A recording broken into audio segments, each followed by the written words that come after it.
welcome. Good afternoon, everyone. We will give it just a minute for everybody to get settled in.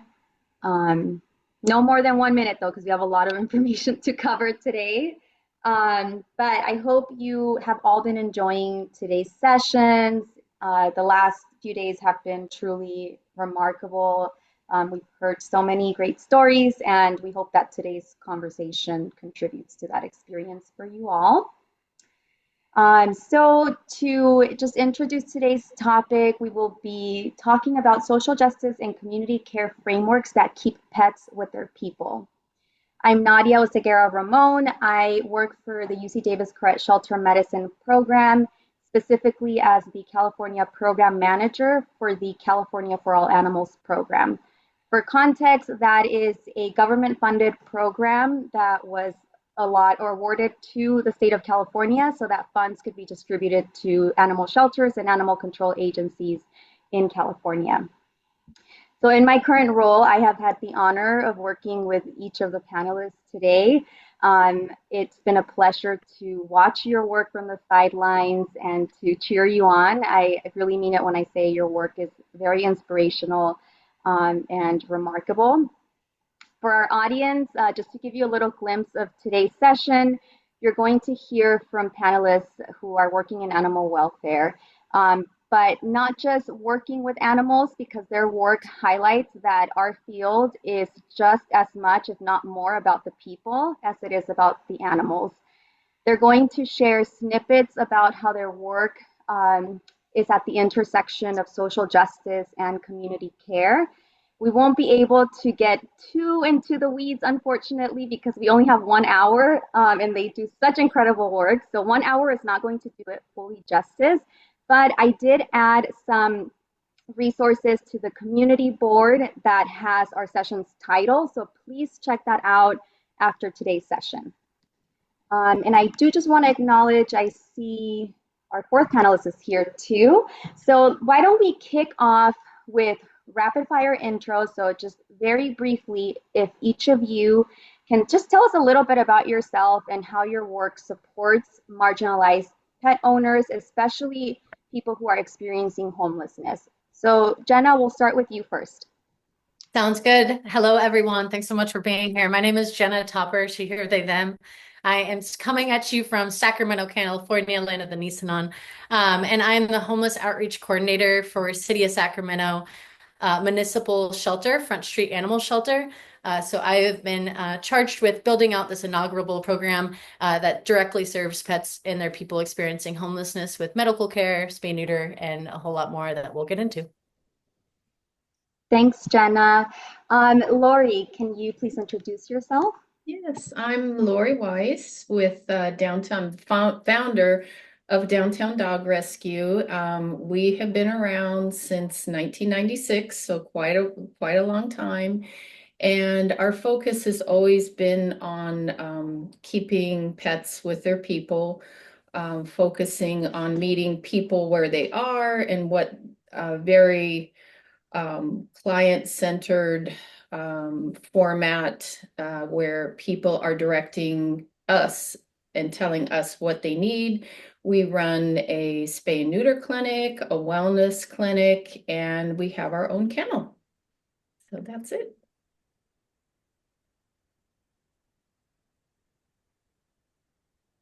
I think you're muted, Nadia. Thank you, Marissa. I was just saying, if you can please introduce yourself and then Jorge after Marissa. Thank you. Perfect. My name's Marissa Sunny, she, her. I am the Senior Director of Placement at Pasadena Humane.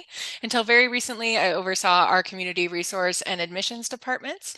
And we provide free spay neuter, vaccines, a pet food pantry, vet voucher program, and emergency boarding to people experiencing homelessness and varying degrees of need.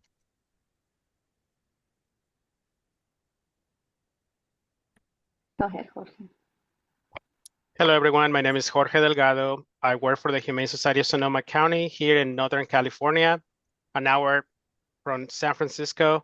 And then I'm in charge of the community programs that are basically designed to support people and pets in need to be together with each other. and also for the shelter to prevent surrenders and animal relinquish. So we do that through pet food pantries. We do that through mobile distributions, free vaccination clinics, spay neuter vouchers, and or low-cost referrals, and also connecting them to other resources in the human sector. Thank you, Jorge. So we want to get a sense of who we're talking to today. So some of you, as you were entering the session, you might have seen a poll asking you what types of services you offer to pet owners experiencing homelessness. So whatever side of the spectrum you're on, whether it's the human services or animal welfare, if you can please in the chat drop one-word answers or two-word answers telling us what types of services you offer to folks experiencing homelessness. So for example, food, vaccinations, co-sheltering, and I will be keeping an eye on the chat so we can review some of those answers. And as folks are answering, in the previews that I already saw, the answers submitted, I saw that it was very common to offer food.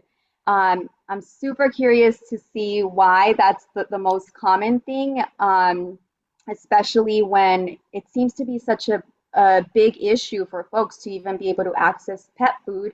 So I'm wondering like how organizations are able to offer those services to people when I know that a lot of orgs are also struggling with resources. So, but we'll definitely hear more from our panelists about that. Okay, so it doesn't seem that anybody's dropping anything in the chat just yet, but please, oh, here's a couple answers. So somebody said, Mel said that they offer human and pet food, mutual aid, just in general, shower rentals, pet grooming, driving to human and pet medical appointments, mobile vet clinics. They are doing it all. I see more pet food, temporary boarding, pet pantry, vaccinations and microchips, information and referrals, resources, support, case management, supplies, and food. Truly incredible. And those of you who answered, you will be in good company with today's panelists who will share about how they are also implementing that. So please keep it coming. If you have any questions throughout the session, drop it in the Q&A box and we will try to get to those if we have time. So I want to start with the first question. We'll answer in this order: Jorge, then Lori, then Marissa, and Jenna, just to keep us organized.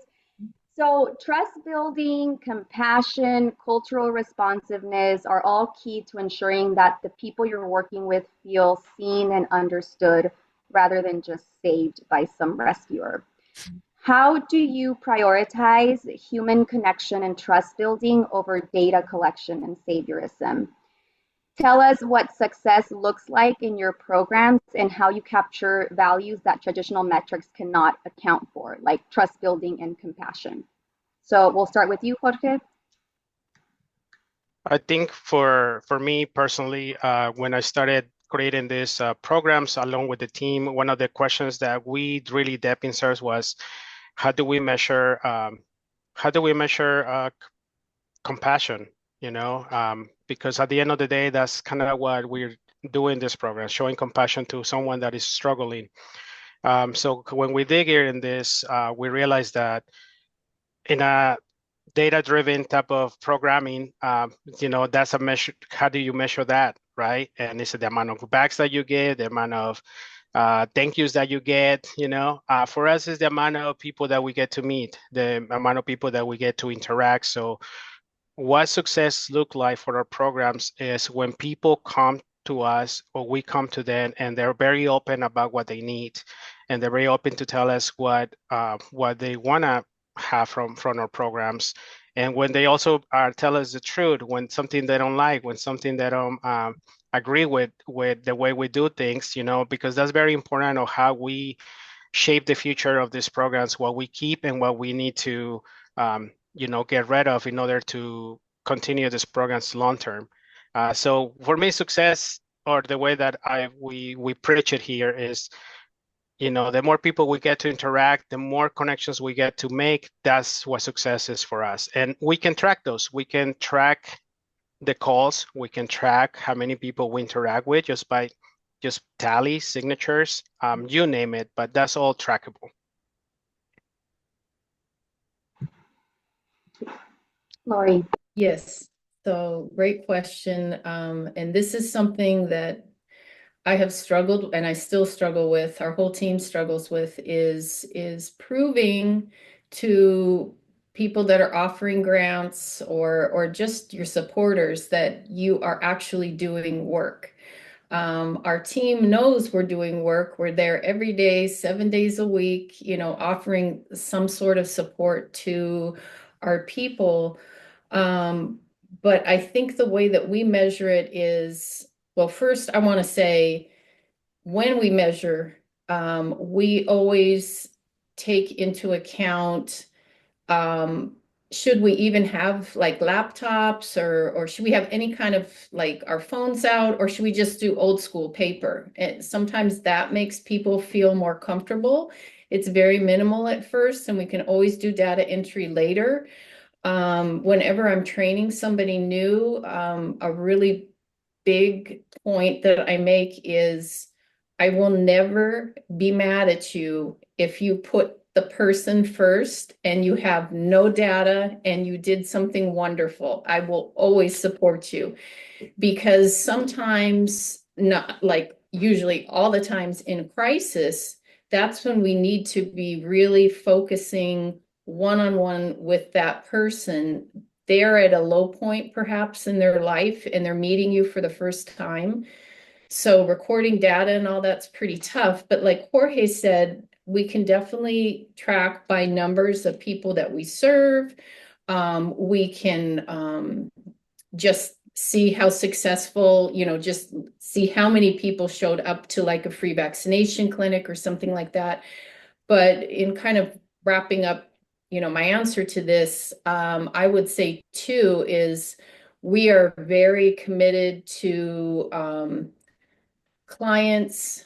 I don't even know if that's a good word for it. People that are receiving services also become employees, become part of our staff. And so I'm just kind of the person that wrangles everybody together and gets the money, and it's like we all decide what we're going to do. And I think that's really important.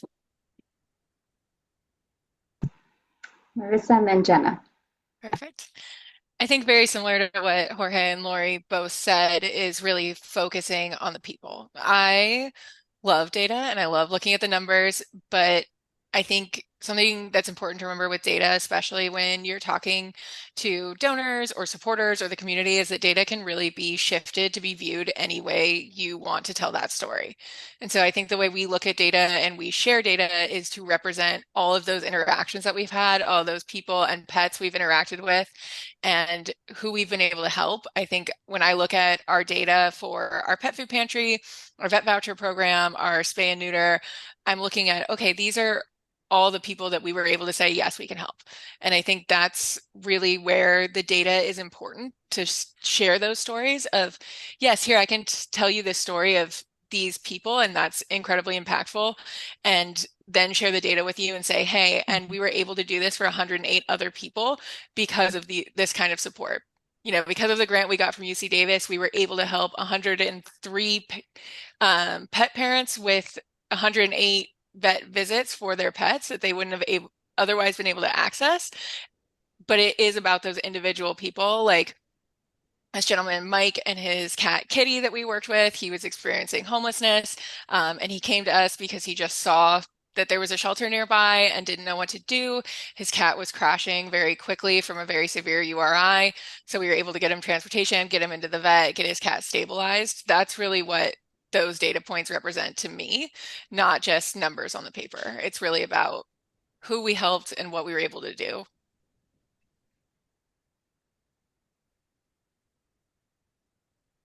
I'll go ahead and go on.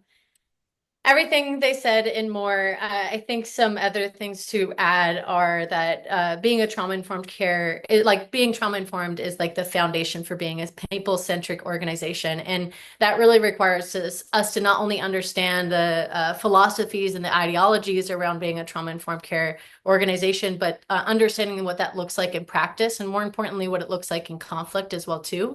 And having like an internal compass as an organization to be able to fall back on and have those hard conversations so that we can continue to provide quality care, not just quantity care. I think that we also are trying to being able to showcase ourselves as humans, ensuring that we show up and when asked like how are you doing, we're honest with those questions. And we might shed a tear with an owner before we get into the work, so that they recognize that we're not just coming in as a savior, we're a person too, and we're a person struggling in a system that is also causing them great challenge too, and we want to work on that with them together, and build that trust. The other things I would say is I think photos are worth 1,000 words. We recently had a celebration, and I had some metrics up, but more importantly, I filled the entire room up.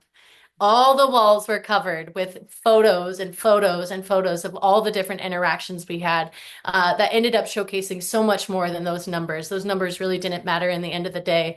And when showcasing those photos, I also make a really big intention to obviously ask for consent from the owners, but to follow up with them and to share those photos of their dogs with them, and to share them with their friends, and to print them out for them, and to show them all the Instagram comments that their story elicited, and how inspired everyone is by who they are and what they're doing and how they're caring for their pet.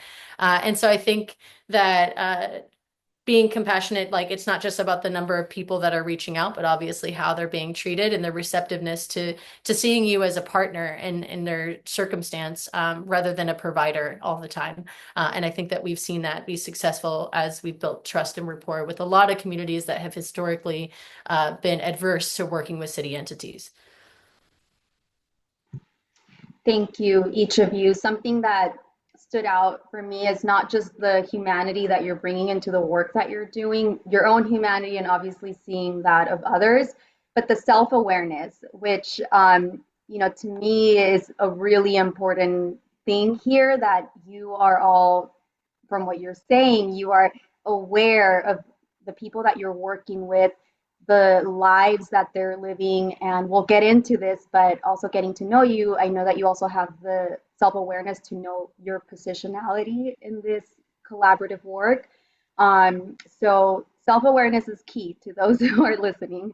So this next question is going to be for Marissa. Pasadena Humane was at the forefront of the recent fires in Los Angeles, California. And your organization's response to the fires in Altadena highlighted the need for programs rooted in community care, especially in times of crisis. What pillars or programs were already in place at Pasadena Humane that enabled you to respond the way that you did? Yeah, thank you for this question. I think it's been top of mind for all of us here. I really struggle to think about how to consolidate the massive event that was the fires into a quick answer. So I'll say I think the first kind of pillars that were in place were our organization's values. I think from day one, the goal of our shelter was to serve the community, and that's where we all came from. And I think having that and focusing on the people first and how we can support their animals, which is supporting them from minute one of the disaster, really changed the way we were able to respond. I think also having our community resource department there, we'd obviously never been stretched to quite that capacity. I don't think we could have even imagined it, but it's opened so many opportunities and so many doors to connect with the community that we're all a part of. I think when I've thought about disaster work in the past, I've always thought about, oh, this thing happened in this community and we can go in and see if we can support that community. But having it happen here and really, the staff were going through it too. This is the community that our staff lives in. This is the community that our volunteers live in. It was such a moment of coming together that it absolutely blew us away. So we were able to take our emergency boarding, which is typically, 1 to 3 animals at a time, and expand that to over 300 animals in the first night of the fire, since we kind of had the infrastructure built for that. So we were able to very quickly start accepting animals night 1 of the fire. My supervisor worked through the night with our field service team, being able to bring in animals so that that wasn't something that people had to think about of, oh, I can stay with this friend or family member, or the fire came on so fast, I'm going to drive, but I don't know where my animal can be safe. We could say, we can keep your animal safe and here for you, and we'll be here when you're ready. We are also able to expand our pet food pantry. We suddenly, were overwhelmed with donations from the community and from other supporters, which enabled us to open our pet food pantry 7 days a week from 10 to 5 every day, with volunteers who are already with us, who are already trauma informed, who are already working with the community to be able to show up and start giving out items as soon as they were needed for people who were fleeing, people whose houses were lost. And then our normal clients who are coming just as usual and need that support as well. As well with our voucher program, we have the infrastructure and partners in place to be able to send animals who are able to stay with their humans, which is always the goal. If they're able to stay with their humans, we were happy to send them to our partner vets to get treatment for different fire-related injuries. And like I said, it's really hard to consolidate this into a quick answer, so I'll kind of cut it off there and let Nadia take it away again. No, thank you, Marissa. And for me, the highlight here is thinking of community trust, community care, community engagement as a part of your disaster preparedness plan. We're in California, all of us here on the panel, and we are always experiencing fires. Climate change is a reality. In LA specifically, the fire department was being defunded or has been defunded. So all of those things are going to continue to attack our community. So as Marissa shared, the best thing that we can do is build community and have that community engagement infrastructure in place. I think what Jenna said, sorry, I think what Jenna said really resonated with me, especially during that moment of seeing staff, volunteers, community members, clients, everyone alike, kind of experiencing that at the same time, and seeing those shared hugs and tears and moments of just breathing and being like, we're all here. We got it. Like, we're going to get through this. Yeah. Thank you for sharing that. So this next question will be for all of you. What are some of the barriers that pet owners experiencing homelessness face when accessing resources for their animals or for themselves? And how do you ensure that you remain aware of any barriers that exist within your work so that you can dismantle them or avoid creating new barriers? So we'll start with you, Lori. Yeah, thank you. Gosh, there's so many, and it's gotten so much better over the 30 years, but we have very short time here. I won't go into how bad it was in the 90s, but it was pretty bad. People went to jail. At least that's not happening as much anymore. But still, there's just so much, just people do not understand how much somebody needs the support, especially for somebody that's living, I'm going to say, unsheltered outside on the street, who may not have had any sleep in the last month, and they're going to miss appointments. They're going to need transportation. They are possibly going to have mental health issues, which is going to make them seem combative towards the person, or as a lot of people will look at it as they're not grateful. And if they can't take care of themselves, they really shouldn't have a pet. These are some of the common comments that I still get. And it's really about looking at that person and saying, okay, I get you, and we're going to have to, get started here. So how is it going to work with us? And that is definitely not the approach that most big programs, and it seems like the bigger the organization, the more rules they have. And I'll just wind it up by saying, pet peeve of mine is like they'll make the rules so complicated to keep out the one person that might get the thing for free. And it's like, meanwhile, you've just alienated like 100 because your information wasn't in Spanish or you required an ID where everybody's missing their ID that's spent any time on the street living in their car unsheltered. So yeah, I could go on all day. Yes, thank you, Lori. Next up, Marissa, then Jenna, and then Jorge.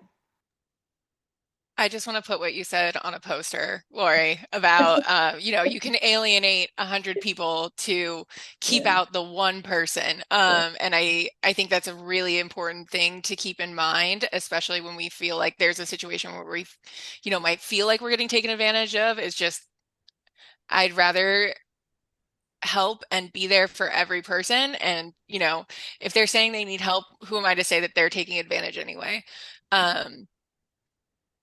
Sorry, I lost my train of thought there for a second because I was so focused on that. I'll say with barriers, we don't know what we don't know. I think we're always going to find from what the community tells us what was a barrier to them that we didn't even realize. One thing we try to focus on is having as many different ways to access the services as we can offer. So bringing services into the community, having our kind of intake stuff being able to be done in person through a conversation, through paper, online, email, phone. We have we spent a lot of last year working on translating all of our documents into the 4 common languages around our shelter. So we have English, Spanish, Armenian, and Mandarin. I'm sure that will continue to expand, but that was our immediate need so that everyone felt that they could access the information on what we could offer. We have staff members who speak a lot of those languages. So when we have gaps, we're never going to have a staff member that speaks every language in the world. We use translation services to be able to have those conversations. But I think one of the things we really are focusing on is making sure that we're treating the immediate ask or the immediate need or the immediate concern before we really look at any other barrier. If you're coming in and saying, hey, I need food, my dog needs help with this, my cat's experiencing this, that's what we're going to address first and worry about everything else later as we kind of continue to build that relationship. But the first thing we want to say, what brought you in? How can we help? And just kind of work through that piece by piece, and we'll just continue to learn and hear from our community how we can make things more accessible.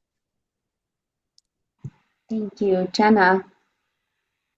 Yeah, so as a city affiliated entity that partners alongside field services that's embedded in government work and embedded in a municipal shelter, we're inherently involved in the same systems of oppression that have like historically disenfranchised a lot of marginalized communities and unhoused communities. So I think the first thing is just like putting that with a period at the end, with great awareness that is our positionality, like you were saying, Nadia, and we need to respect the repercussions that has, and no matter how well intentioned we are, just recognize that our positionality alone can create a sense of distrust with very valid reasoning, with a whole history that we're not going to get into right now. So I think that in addition to a lack of cell phones, a lack of transport, a lack of all the other things that we all know about on this call, just a lack of mutual trust is a huge one. And I think we try to navigate that by starting small and or not starting at all. If they're not in a moment of receiving services, that's fine. We'll help out your neighbor that is. And we're here for you when you're ready. No harm, no foul. We're not going to take it personally that you're not in a position to receive. And then starting with simple things like starting with the food and then leading our way up to vaccines. And all of a sudden the person that was never receptive to spay neuter is coming out of the woodworks, requesting it of us, getting their whole community on board. I think that is also another way that we navigate those barriers of trust as well as those resource barriers. Is a lot of these unhoused individuals live in community already. Their home is their community, and so really being intentional to lean on that and see that as a strength. There's a lot of aunties and uncles and grandmas helping out these dogs, and so if we can see them with the community that they have behind them, we're a lot more effective in working with them. So that's ultimately, and I think there's again the basic hierarchy of needs for them are not being met. I they are already the way our system works is our calls are coming in through 311. So we are getting calls from community members concerned for welfare of an animal, owners requesting services from us, animal control officers following up on a call that needs more resources. And with the way that our program is structured, we are truly meeting everyone, people that don't even intend to have us out there. And so I think that that's a really important barrier that we're working to overcome, is not to necessarily be a clinic that requires people to not only have the means to get there, but also the agency and the mental capacity to get themselves there, but to reach the people that might have not even known this program existed and might not even know that something that they're practicing wasn't necessarily the best practice. So I think that was also just a big thing, is utilizing that 311 system to reach every owner, regardless of their circumstances, whether they're on a levee, under a bridge, or at a housing transitional shelter. Every single owner is able to access that service, and we are able to meet them where they're at. Thank you, Jenna. Jorge. I think one of the biggest dichotomies that I face, as you create a program and you create, you can say, standard procedures of certain programs that you do, right? So you're kind of like the person making the decision on how much food is given to this person, or how much is how much, or how much is too many. And that's really a lot of responsibility to put into the shoulders of someone that, that I would like to be. So I think one of the things to break barriers within within more services, right, is to have flexibility within those services. So as I mentioned, remind yourself that maybe this person needs it more today than it did it last week. So we might need a little more support this time. And I think really allowing, when you make rules or when you make these kind of standardized regulations for your programs, to keep them, you want to sustain them for longer periods of time. And also give equal access to everyone, because one of the things that especially coming from the food bank perspective is equal access mean, for example, when we distribute pet food or just food in general, right? Like 1 carton of milk and 1 carton of dog, regardless of how many people, right? So sometimes even those rules do not apply. Sometimes a family needs more than that to be sustained, and the same with people and pets, right? Like the pet might be sick, it might need a different type of food, or it might need more resources than it did last week, So I think just having those flexibilities of reflection and looking at your programs, and there's days I can tell you where I feel like, man, today just everybody, it's having a lot of more requests for more food or services, right? So that's one thing to keep, or kind of breaking those barriers, continue reflection on your programs and your operation. The other part, I think, is patience. I think it takes a lot of patience to talk to a person 3 times about why they should spay and neuter their dog. Not in a way that is like, oh, this is what you're supposed to do it, but it's like bringing the conversation again in a friendly manner. Hey, remember last time I told you about spay neutering your dog? But what I mean is knowing that each person is gonna come to the service at a time where they're ready, not at a time where you think that they're ready for it. So I think that's one thing that I want them to be ready, and my excitement might push them away, or it might shut them down. So I always had to be in, and also talking with me and Sel, my partner in this program, kind of feeding off each other. It's like, what do you think? Should we continue this approach, or should we change our tactic? But kind of going back and see, sometimes tactics change, and that's the part about meeting individual people for who they are, right? That one approach is not gonna feel the one for the other. So that's for me. Thank you all. Yeah, so I just want to summarize what I heard from all of you is that we can't make these big rules based on exceptions, and also, as you were all talking, I was reflecting on how the wealthy, billionaires, millionaires of the world are constantly extracting and taking advantage of systems and people, and they want us to be mad at the people that don't have anything, so that we're distracted and we're not pointing the finger at them. So just something to keep in mind whenever we're trying to put up barriers for folks. So staying on the barriers theme, Jenna, this question is for you. So you already mentioned you work for a municipality. Can you share examples of challenges or barriers that you have experienced when implementing the programs that you have? And Yeah. how do you address them? Sorry. Absolutely. So this is a newer program of City of Sacramento. When I first started, they're like, we don't know what you're doing. We don't know. We have no onboarding for you. We got this funding, figure it out. And so it's been quite the effort to build it from the ground up. And again, a system that has historically maybe not always held positive relations with the community or particularly unhoused community members. So I would say that there's like three main barriers. One was initially starting the program in a shelter that is absolutely, without a doubt, over capacity, under-resourced, and overwhelmed. Something to recognize when integrating a program into something like this is not only to ask for them to provide that additional care, to provide this additional support for this community, but recognizing that a lot of our staff have their own personal relations with this very political, tense topic. A lot of family members that maybe experience homelessness that crumbled their family, and they have a little bit more of a distaste for the idea of providing free services versus someone that has a family member that they're still deeply emotionally connected to, and they might be ultra passionate about this program. And so I think the first thing is just holding space for that reality that we all have some form of connection to this, whether it's just visually seeing folks on the street when we get to work, or having those personal connections that make us feel some type of way. And so I think that really required us to have a collective understanding of like what it is, what our values are, and not just focusing on what we do, but how we do it and why we do it. And a big thing to hone in on that I think has been more successful now that we're here, because our program is very much a proactive, preventative approach, which I don't think you always see a lot of city entities doing that. And that means that it takes a little while for you to see that long-term outcomes and the long-term benefits. And so that, with that being said, now we're seeing higher RTO rates. Now we're seeing way more receptive to spay and neuter. But for the first length of time, that wasn't necessarily the case. And it felt like we were just doing extra work without a greater purpose that benefited the shelter. But through some time, I've been able to kind of convince folks that, hey, helping the people is helping us. We are in community with them. This is, everybody gets to benefit from us choosing to be value oriented in this way. A very big one that I would be remiss if I didn't mention is higher level politics decision making. We are beholden to a lot of decisions made by our mayor, made by our city council, and whoever's loudest in that room. And unfortunately, unhoused community members don't always have the means to go up and represent themselves in those spaces and have their voices heard. And that creates great challenges.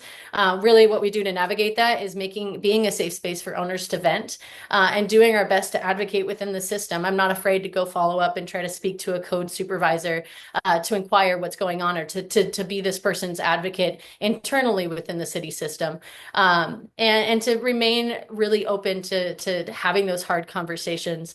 I don't know if you wanted me to get into, Nadia, the story that I had about the Chihuahuas. I won't take too much time on that. Yes, Yeah. please. Okay. So I will try to go as quick as I can. This call comes in for a community member concerned that there's off-leash dogs and that these people aren't taking care of their dogs. We arrive on scene. There's 30 off-leash Chihuahuas, all unaltered, all unvaccinated.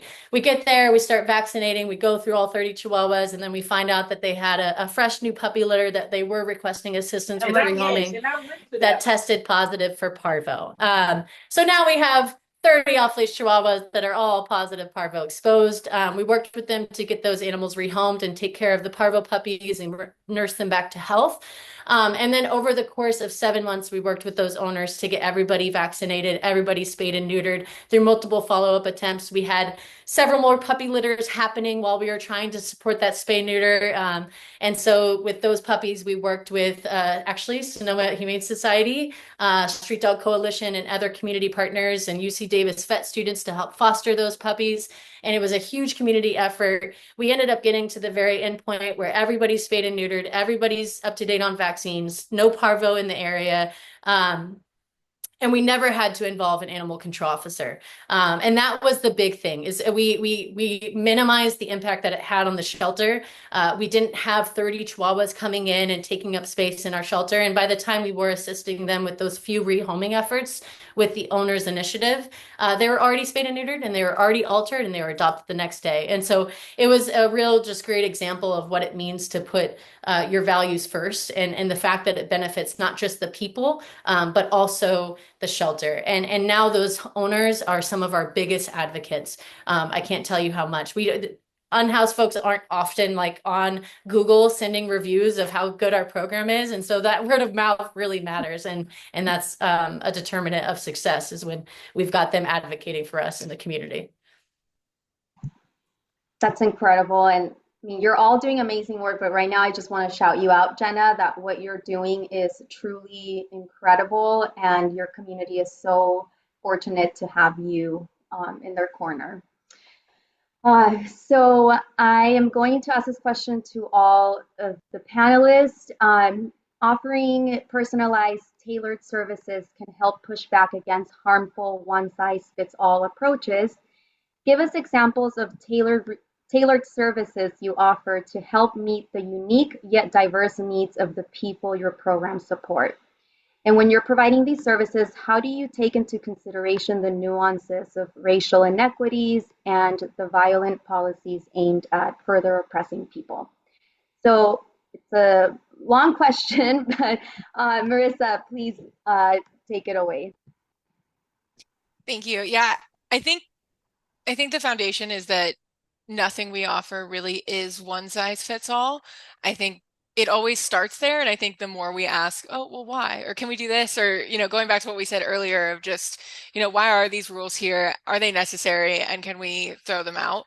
I think the program that I feel is most personalized that we're able to offer, and honestly, my favorite program, is our vet voucher program. We work with a couple different vets in our local area. We work with them consistently and ongoing for this program that I feel like is really unique, and I'm very proud of it and continue to love working with it, which is we don't have any kind of money cap attached to it necessarily. We have to limit somewhat the services we're able to offer through it, just to conserve resources and be able to help as many pets as we can. But I know I've been in situations where I cannot afford the vet care my pets needed, and so being able to work with pet owners and have them go to the vet appointment themselves. They're the ones working with the veterinarian. They're the one advocating for their pet. Obviously, they are their pet's best advocate. I don't know if their pet's acting abnormal. They do. And so being able to really just be hands off and stand back and just say, yep, we'll send the bill. They'll send the bill to us, but otherwise you are just another client in there. They're going to be focused on you and your pet, and you get to talk that through. You get to watch the treatment plan. You get to watch the treatment. And I think it's really special, and it's my favorite program to talk with people about. I think every time we look at it with a nod to our resources and money, it is obviously a very expensive program. We always end up in the same place, which is there is no one size fits all way to manage this program. And what makes it special is that it's personalized, and it is that the pet parent and the advocate gets to be there themselves. I also think with our pet food pantry and emergency boarding, it's always those conversations of we've expanded what we're able to offer in our pantry so substantially by having those conversations with the community. Flea and tick treatment was something that we hadn't thought of until a lot of people started asking for it, and being able to offer that, having opportunities for people to kind of shop through it. I think especially during the fire, I walked downstairs. I think you were there that day, Nadia, helping us sort food. And I was like, it looks like Costco down here. This is amazing. And so community members were able to kind of come up and look and try to find something that would best suit their pet. And so I think we're continuing learning and always will be, but I think we do our best we can to kind of play it by ear. Thank you. Jenna. There's so much to talk about. It's hard to answer these questions so quickly. One of the first things that came to mind with this question in regards to the cultural understanding is I think one of the the beginning parts of that journey is just to understand that you don't understand.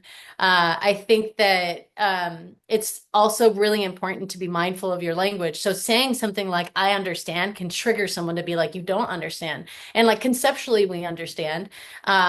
We might feel it in our bodies. However, we are not in it. We are not in their shoes, and we do not truly understand it. So being very mindful of the way that we respond, even if we're trying to be compassionate, I think is one thing, to just have some level of cultural awareness that we truly do not understand where they're at, or where they're coming from. We can sympathize and empathize, but that's where it stops. We have a similar program. Ours is called Friends of Front Street. It offers offsite veterinary care. It's awesome. Everything you said and more. And I think that other ways is just because we are embedded with field services, we want to blur those lines. So if an individual can't, like, we can't offsite them to an offsite veterinary clinic for whatever reason, and they're experiencing an emergency, we do have some resources to be able to assist with potentially an animal control officer liaisoning to partner with us to provide that animal medical care still in a compassionate manner, and or utilizing a community support group with volunteers and things of that nature. But making sure that we're utilizing everything, and that we're not resource hoarding, but not hoarding the interaction. We're okay to open up. We're okay to use the community, and we're okay to utilize the systems that are in place, that we can begin to work and change and mold and have these systems evolve over time to be more compassionate and to be more people centric.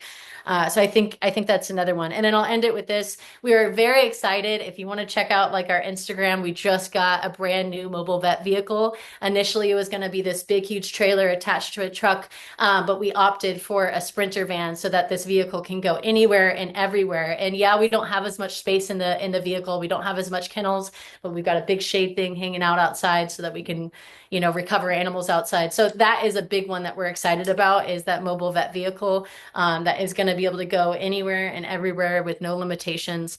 And we're really excited to get that out in the field here soon. Amazing. Congratulations. Jorge and then Lori. Such a big question for Ed to give such a small answer. But I'm going to try my best. So I think one of the things that I remind myself in this program is the values of grassroots and boots on the ground, And I know people will have that, well, when you go in there, you're like as a savior. No, like I feel like sometimes it's just going the way sometimes it is, like sometimes you can go to a community and do absolutely nothing. Just be there, be present. And what that means is like, I'm gonna be there, I'm gonna be standing here, waving at people, smiling, having a welcome place. Let them approach me. I'm not gonna go out there. I'm not here to sell them anything. I'm not here to convince them of anything. I'm not here to preach a religion, nothing like that. I'm here just to listen. And sometimes I wish like I could hold like a cardboard that says, ask me anything, or, like tell me about your day, But definitely the more people see that person being there and consistent, right? The more they come to you, and forget that sometimes all it takes is just time and patience. And sometimes what some of these organizations or programs or whatever grantors is that they don't have the patience. They want programs to work right away, solutions that are right away, when these problems have grown over time, And so the solutions, they're no one that is overnight. The solutions are gonna go, but now we're behind it. And that's the part that most people don't understand, that we're already behind when this problem is already being, have grown this big for so long. The other thing is like empathy, right? Having empathy with the people that we're helping. I think sometimes we talk compassion and we talk about hope and collaboration, but one of the biggest things is empathy, right? Like, can I put myself in in that person's shoe and walk a day on their life and see what it's like to be sleeping on the street, or, and you get that empathy sometimes just by talking and telling about their story, telling about their day, and sometimes I trust me, like some people say, how are you asking how their day is going? Like, obviously it doesn't look like looking at them, but sometimes they just regular people, they joke about their day, like, oh man, today I wake up late or something like that. But what I mean, just remember, at the end of the day, you're talking to a person, and a person, just like your friend and your cousin and everybody, has different personalities. And that's what you got to remember about that. The systems that you are to help a person, not to help a specific community, is a person. So I think that's kind of what I leave it. Thank you, Lori. Yeah, so this is again, you could probably do an hour, talk on just everything, but I think if I could communicate like to others, we're a very small organization. We take in around $1 million in donations a year, usually under $1 million. So we do a lot with that money. And I get this question a lot, and I think that a really good way of going about, offering services and so forth is really getting together first with your team and seeing what can you really do? What can you promise the community that you're going to do? Because that promise is the most important thing. So it's better, as we used to we went to a park in Compton for 10 years, and we would go once every 3 months. Then it was once a month. Then occasionally we get extra money where we go twice a month. So, but I was very careful because I learned this from a client who told me early on, like, we'll forgive you if you mess up, but if you come in promising us the world and just like kind of abuse us and use us, we're gonna hate you, and we will get revenge. It was like real dark, and I was just like, wow. But needless to say, it's stuck with me over the years, and it's pretty simple. It's excellent customer service, treating people the way you would want to be treated. But please, organizations, if you really are just going for a one-time, 1 year, one opportunity to get photos and basically you're going to fundraise for your organization, that's not cool. Okay, and I'm going to tell you why. Because afterwards, you're leaving a community, you picked a community oftentimes that is in such dire need, and now you've opened the floodgates to there's somebody that cares, and they've got all of these emotions and all of this pent-up need, and then you're just like, whoop, we're out of here. Let me just give you referrals and resources and hand you a paper. Okay, and oftentimes I'm on that paper and then I'm getting clients that I really can't serve. And then I think we've all been in that boat where we're getting referrals from people that should not be giving out referrals. So our referrals come from social workers, they come from the police, they come from animal control, they come from, our own community. And gosh, I mean, again, I could go on all day, but I think the key to this, and I'll close it out, is keep your promises, please.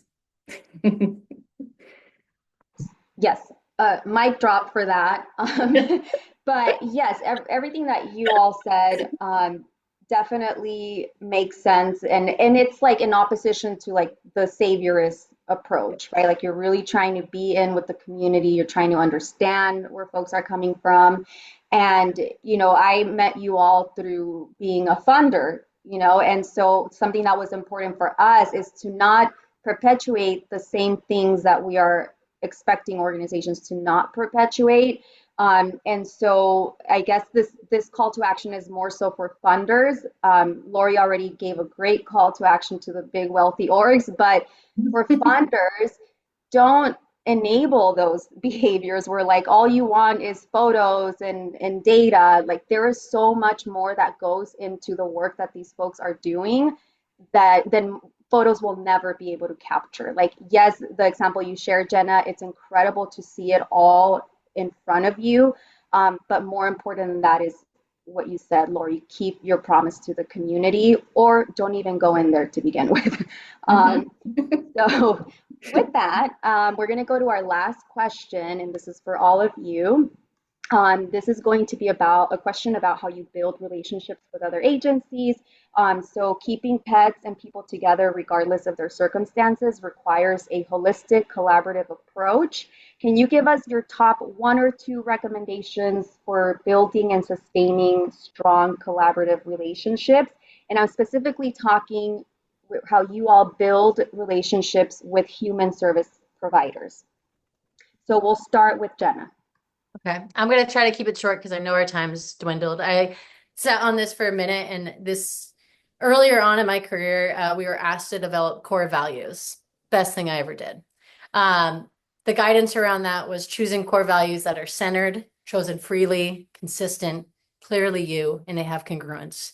Those values for me are transparency, a commitment to continued learning, collaboration, and equity-centered lens to the work that I do. So when I'm working with partners and when I'm handling complex situations, as well as acknowledge complexity, that is also one of them. And so when I'm having conversations with caseworkers, social workers, or other human services, I think those are the things I fall back on. I actually will present those when I'm presenting in a conference, and I start with the slide like, here's an about me, here's the values I try to hold for myself. You're invited at this point forward to call me in if you see me falling astray. This is how you can expect me to navigate these obstacles in this system alongside you. And I think that has probably been one of the most successful parts of building those relationships, is being very clear in who you are, how you're showing up, and creating an invitation for your community to call you in when you maybe fall astray. And again, that creates a partnership where you are navigating a broken system together. Beautifully said. Jorge. Similar to Jenna, I think like it's basically having an identity of your program, an identity of who your organization is. And for those that started an organization, it's those that get cemented early on and they get practice a lot. And by practice is not just by what you preach, but what you do. One of the things that I do, especially with partners, I research. I really take my time to research the partner through their website first, and then research to the clients that you serve. Ask them questions once I get a chance to talk to them, to really know how they're treating you. Has this organization worked for you? You know, because I feel like sometimes the website can be beautiful and they will paint you and give you whatever fighting picture of a happy organization will give you, but you won't know exactly who you're dealing with until you get to know who they're serving. Because at the end of the day, you're collaborating to benefit the people that are at the center of those two missions, right? When you interconnect, and having the trust to have conversations. Recently, I just had a difficult conversation with a partner. Difficult because I felt that by me bringing this subject out was gonna probably trigger the person to be hostile of their organization. But it was a client that, and several clients that have said that they felt unsafe at this shelter that they were staying in. They felt unsafe for their pets, and they made a change of location where we haven't seen the pets for quite some times. We used to see them a lot with their owners, and now people were not coming. We were just dropping off food and items. But I had because of that trust that we built, and since I got a chance to meet the person, I was like talking to her, hey, listen, I'm going to bring this up because I feel like it is my duty to respond to the client. I'm going to give you the benefit of the doubt, the same as I give the benefit of that to the client, that there's some concerns that were approached to us from the animal part of it. And we're just want to make sure that everybody's okay. And how you doing? Are you guys good? And, with this conversation, even though in the beginning she took it very personal, then I was able to identify that they're